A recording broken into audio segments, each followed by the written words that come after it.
देखिए, गत 4-5 दिन पूर्व कचहरी में जो एक दुर्भाग्यपूर्ण घटना घटित हुई थी, उसको लेकर के बनारस बार एसोसिएशन और सेंट्रल बार एसोसिएशन ने एक 11 सदस्यीय समिति वकीलों की गठित की थी।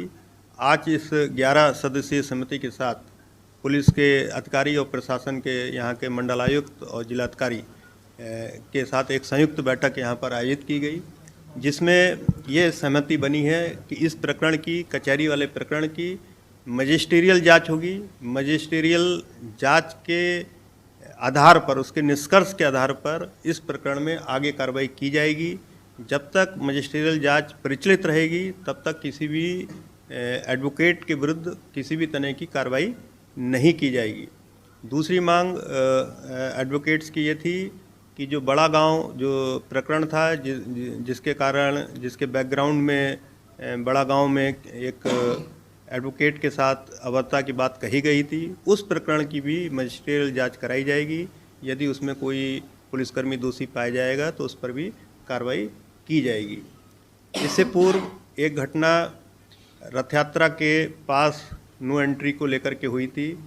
उसमें एडवोकेट्स को ये आशंका थी कि जो वकील साहब उसमें थे, उनके विरुद्ध पुलिस कोई फर्जी मुकदमे लगा सकती है, उनका उत्पीड़न कर सकती है। तो उनको पूरी तरह से आश्वस्त किया गया है कि उनके विरुद्ध कोई उत्पीड़न की कार्रवाई पुलिस के द्वारा नहीं की जाएगी। सर, सोशल मीडिया पे भी तमाम सारे वीडियो चल रहे हैं, कितना बड़ा चैलेंज है सर? क्योंकि इस घटना में हमने देखा कि सोशल मीडिया का बहुत दोनों तरफ से लगातार बयानबाजी चल रही थी सोशल मीडिया की वजह से। देखिए, इस पे भी मीटिंग के दौरान गहराई से वार्ता हुई और इस पर दोनों पक्षों ने ये सहमति जताई है कि जो भी उत्तेजक बातें सोशल मीडिया पर, चाहे वो हमारे पुलिस विभाग के कर्मचारी हों या कोई इसमें एडवोकेट्स हों, कोई अभद्र टिप्पणी किसी ने की है सोशल मीडिया पर या कोई उत्तेजक बात लिखी है, तो उसको वो तत्काल इसको डिलीट करेंगे और आगे इस तरह की कोई भी बात सोशल मीडिया पर नहीं लिखेंगे। सर, आगे इस तरीके की कोई घटना ना हो वकीलों और पुलिस के बीच में, इसको लेकर क्या कोई कोऑर्डिनेशन टीम बनाई जा रही है ताकि कोऑर्डिनेशन बना रहे आगे? हाँ, इस पर भी वार्ता हुई है। इसके लिए एक मंथली बैठक हम लोग एडवोकेट्स के साथ करेंगे और जिसमें पुलिस प्रशासन और हमारे ये एडवोकेट सब रहेंगे। उनकी जो भी समस्याएं होंगी उसको हम लोग उस मीटिंग के माध्यम से निस्तारित करने का प्रयास करेंगे। नहीं, मजिस्ट्रियल जांच में मजिस्ट्रेट के द्वारा जांच की जाती है। उनको असिस्ट करने के लिए कुछ लोग हो सकते हैं जो उनको एज एविडेंस उपलब्ध कराएंगे। वो किसी भी पक्ष के हो सकते हैं, एडवोकेट्स भी उसमें रहेंगे, अपनी एविडेंस उसमें प्रस्तुत करेंगे और जो पुलिस के लोग हैं वो अपनी एविडेंस देंगे। उसमें कोई न्यूट्रल लोग भी हो सकते हैं, वो भी अपनी एविडेंस देते हैं। उसका प्रोसेस ही ऐसा होता है जिसमें कोई भी व्यक्ति अपनी बात कह सकता है।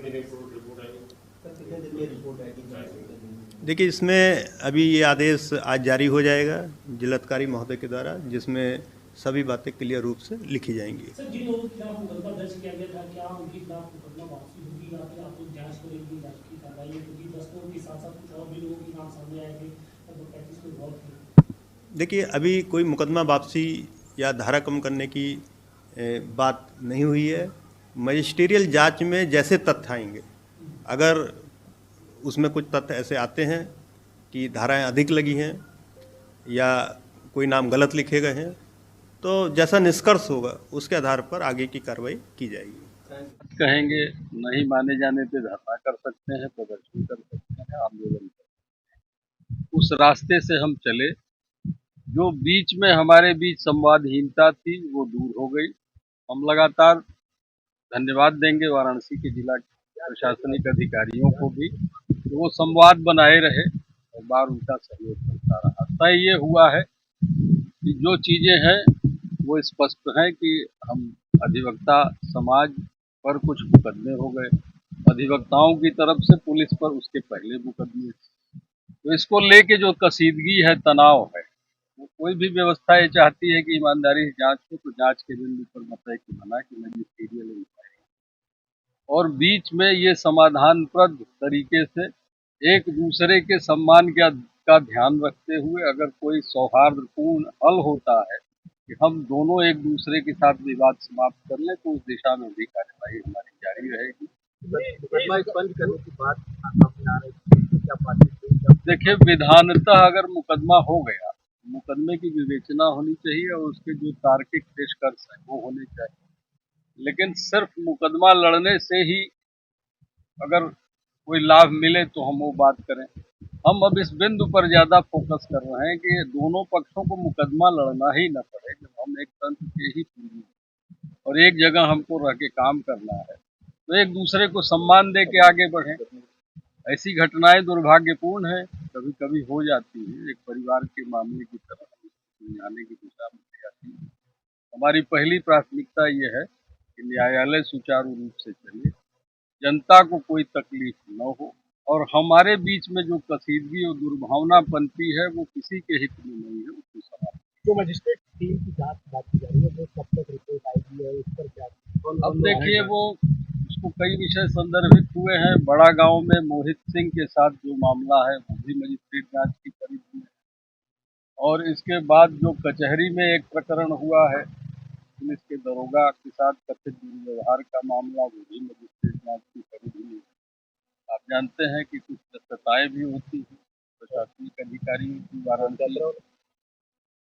रथ यात्रा वाले प्रकरण में मुकदमा ऑलरेडी दर्ज है, विवेचना उसको भी दायरे में रखा जाए। विवेचना के स्थिति में है, वो भी सम्यक संज्ञान में है पुलिस अधिकारियों के।